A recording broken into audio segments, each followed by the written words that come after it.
I welcome you all to this lesson. Today I am going to take up the topic Tartary, which is written by Walter de la Mare. In this poem, I will discuss line by line explanation, word meanings, poetic devices, moral, and theme of the poem. So here I begin. First of all, I will discuss the title of the poem Tartary.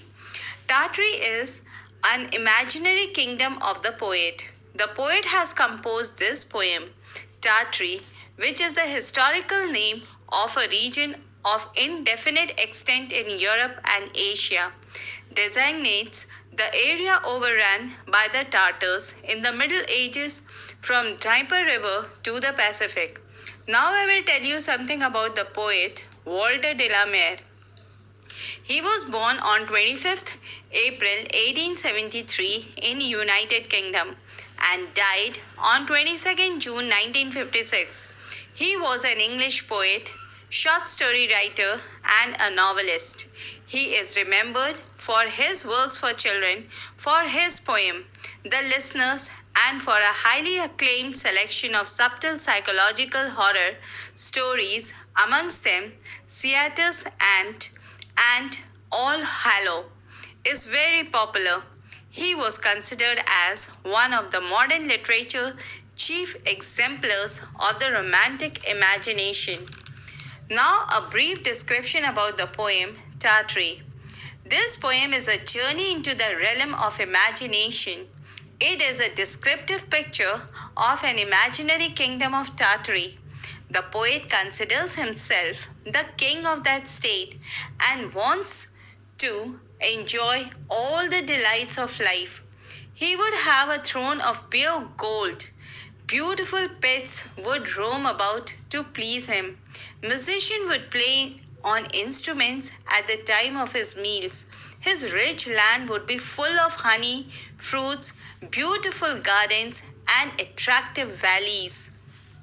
In fact, in this poem we see that the poet fulfills himself and satisfies himself of his unfulfilled desires in real life as he travels through the glorious wonderland called Tartary. The land of Tartary has been painted as a very far off, charming, and idle place. It is a beautiful, rich, and fertile land full of unseen and unheard delights. Now let us start with the first stanza of the poem, and the lines are, If I were the lord of Tartary, myself and me alone, my bed should be of ivory, of beaten gold my throne. And in my court shall peacock flaunt, and in my forest tigers haunt, and in my pools great fishes land, their fins athwart the sun. Now the word meanings. Tartary refers to an imaginary kingdom. Ivory means the tusk of an elephant. Throne refers to the special chair for a king or queen. Flaunt means to show in an open way or to display. Haunt means to live. Slant means to turn. And athwart refers to a cross. Now the explanation of the first stanza. In this stanza, the poet longs the beauties and charms which are absent in his real life. It is a clear instance of man's reluctance and escapism into the world of imagination from the harsh and stark realities of life. It reflects how the poet wishes to become the lord of Tartary, an imaginary place, and enjoy all the royal facilities like male and maid servants, unparalleled furniture, dress, sceneries, music, etc. The poet considers himself the king of this empire and would be the sole king. He would not share his kingdom with anyone. His bed would be made up of ivory, which is a precious material. His throne would be made up of pure gold. There would not be any mixture of base metal in it. He would have a spacious court in which peacocks would move here and there very proudly, and should dance in his court. His forest would be full of wild animals like tigers, lions. They would move freely, stroll in the forest as its real owners. His kingdom would have pool full of different kinds of glittering fishes. They would swim as long. They would be very happy and fierce than any other object. The tiny fins of these fishes would be sloopy towards the sunlight and would shine proudly and happily. The fins of these fishes should be so beautiful that it reflects the bright rays of the sun. Now I move towards the second stanza, and the lines are: If I were the Lord of Tartary, trumpeters every day to all my meals should summon me, and in my courtyard spray. And in the evening lamps should shine, yellow as honey, red as wine, while harp and flute and mandolin made music sweet and gay. Now the word meanings. Trumpeters means the person who plays a trumpet. Summon refers to order. Courtyard means an unroofed area that is completely or partially enclosed by walls or buildings, typically one forming part of the castle or large house. Bray refers to the sound of the donkey. Here it refers to the loud voice. Gay means cheerful. Now the explanation of the second stanza. In this stanza, the poet imagines that he was the Lord of Tartary. Trumpeters should summon him to his meal. That is, he describes the different royal features of his court and desires that there would be trumpeters in his court who on the time of every meal should call him by playing their trumpets in a loud voice. This gives a beautiful picture of his royal life. The most enchanting sight would be seen in the evening, as the lamps would shine in yellow as honey and red as wine in color. The poet has used similes to add beauty to these colors. Their effect is pleasing. The last two lines of the stanza tells us about one or more aspect of luxurious life, as his ear will be soothed by the soul-nourishing music of different instruments like harp, flute, mandolin, which would create sweet beats, beautiful music. Thus, the poet will find and relish delight of every sort as a Lord of Tartary. So we can conclude how miserable or sorrowful life is, which forces man to take refuge in dreamland. Now the third stanza, and the lines are: If I were the Lord of Tartary, I'd wear a robe of beads, white and gold and green they would be, and small and thick as seeds. And I should wake the morning star, and I would don my robe and scimitar, and zebras 7 should draw my car through Tartary's dark glades. Now the word meaning. Robe of beads means dress made up of beads or pearls. Means before. Wane means to disappear or diminish. Don means to put on. Scimitar is a sword with a curved blade that was used in former times in some eastern countries. Glades means a grassy space without trees in a wood or forest. Now the explanation of the third stanza. In this stanza, the poet tells us about the magnificent and romantically impressive dress which he would put on as a king of Tartary. It would be made up of different colorful beads as white, gold, and green, and they will be in the form of bunches as seeds in fields. That is, all these white, gold, and green color beads would be as thick as the grains of seeds. Before the disappearing of the morning star, he will wear that dress and sword which will show his authority or the expedition of fabulous land. His carriage would be drawn by 7 specific horses known as zebras, and these horses would draw his carriage through the deep and dark shades and clearings of Tartary. He will be so powerful that even wild animals like zebras would obey him and serve him by drawing his royal carriage. This shows that he would use extraordinary things which would be parallel to his royal pomp and show. He commands and controls everything. Once again, poet's romantic bent of mind has been described as he would be away from the worries and cares of real life in the rich and beautiful land. Now I move towards the fourth and the last stanza, and the lines are: her river's silver pale, lord of the hills of Tartary, glen, thicket, wood, and dale. Her flashing stars, her sainted breeze, her trembling lakes like foamless seas, her bird delighting citron trees in every purple vale. Now the word meanings.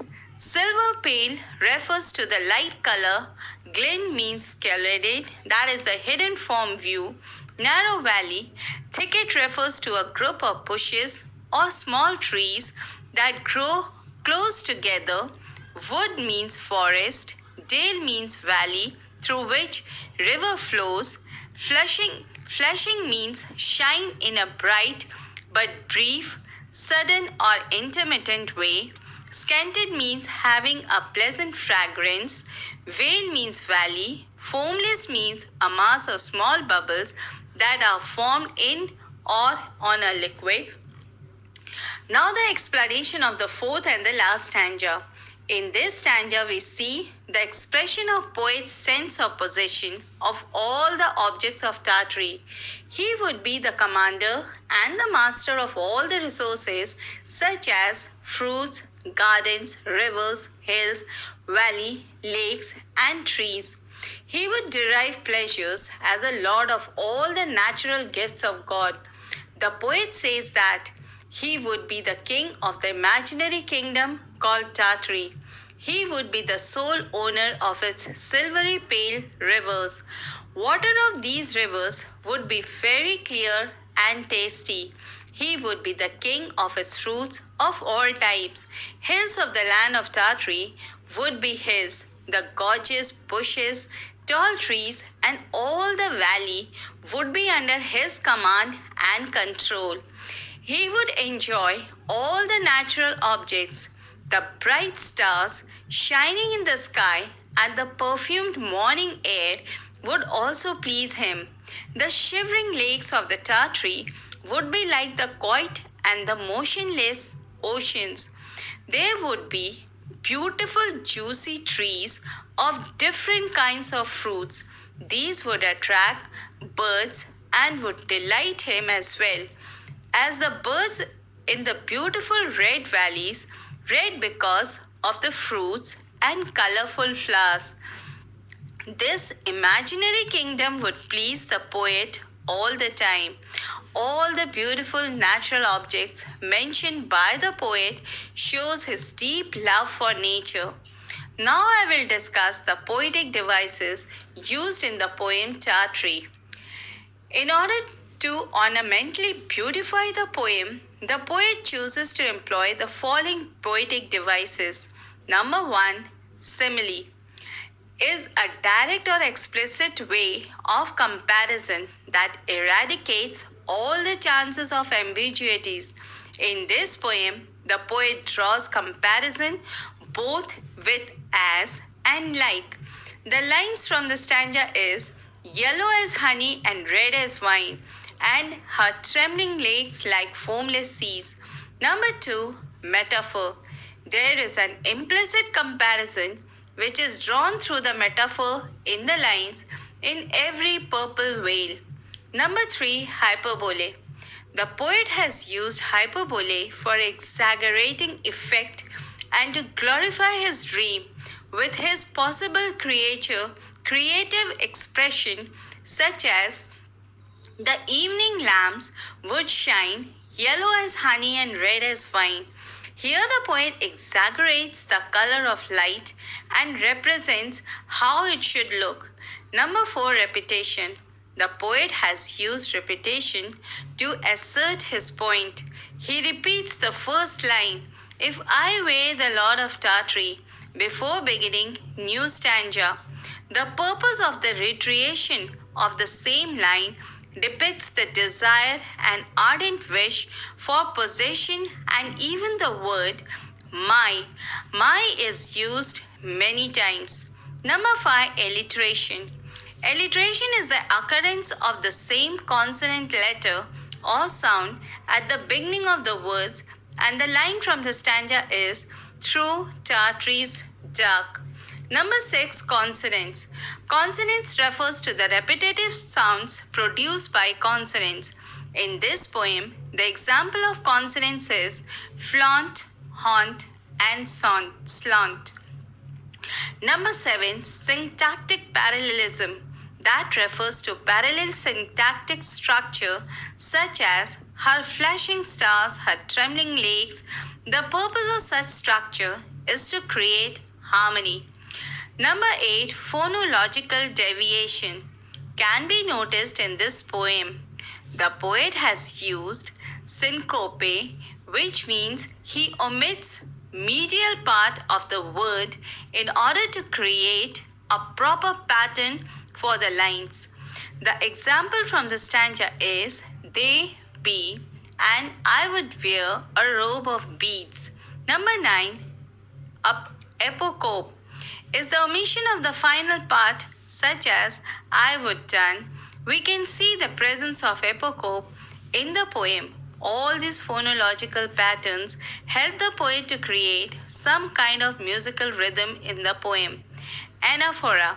Anaphora is used to accentuate poets' longing for an entirely world of power and authority. The line from the stanza is, "If I were the Lord of Tartary, and in my court should peacock flaunt, and in my forest tigers haunt, and in my pools great fishes flaunt."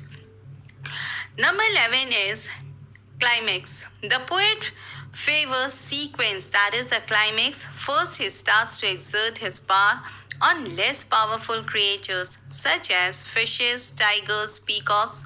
Then he talks about his worldly pleasures, having heavy meals, listening to music, and wearing expensive robes. After exerting his power on human beings, he thinks to overpower hills, mountains, and lakes as well.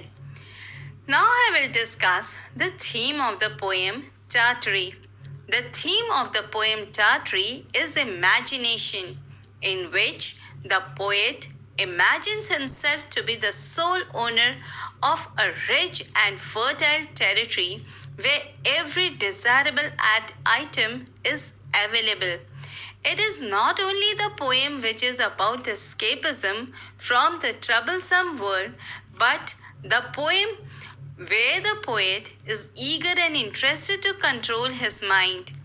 "If I were the Lord of Tartary" refers to if you were the Lord of your mind, then you could be the happiest person in this world.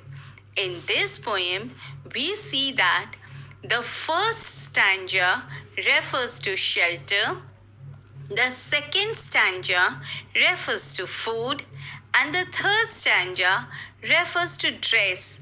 And these are the things we need most to survive. These are the necessities of life, our basic needs. If one can control this urge, then one can be considered to be the Lord. Imagination provides extraordinary happiness to the mind when we are in despair. Although our rational mind knows that such a place does not exist, yet we allow ourselves to be allured for the time being. Now the moral of the poem. The moral of the poem Tartary is the inner desire of our heart. The poem is a journey into the realm of imagination. The land of Tartary has been painted as a very far off, charming, and idle place. It is a beautiful, rich, and fertile land full of unseen and unheard of delights. This tells us that people want to escape from their life and want to see imaginations. The imagination is the golden pathway to everywhere. The world is a canvas for your imagination. You are the painter. There are no rules. Get to work. Imagination is everything. It is the preview of life's coming attractions, as it has been rightly said by Albert Einstein that the important thing is to never stop questioning. So, dear children, with these words, I end this lesson. Hope it will be beneficial for you in your studies. Thank you.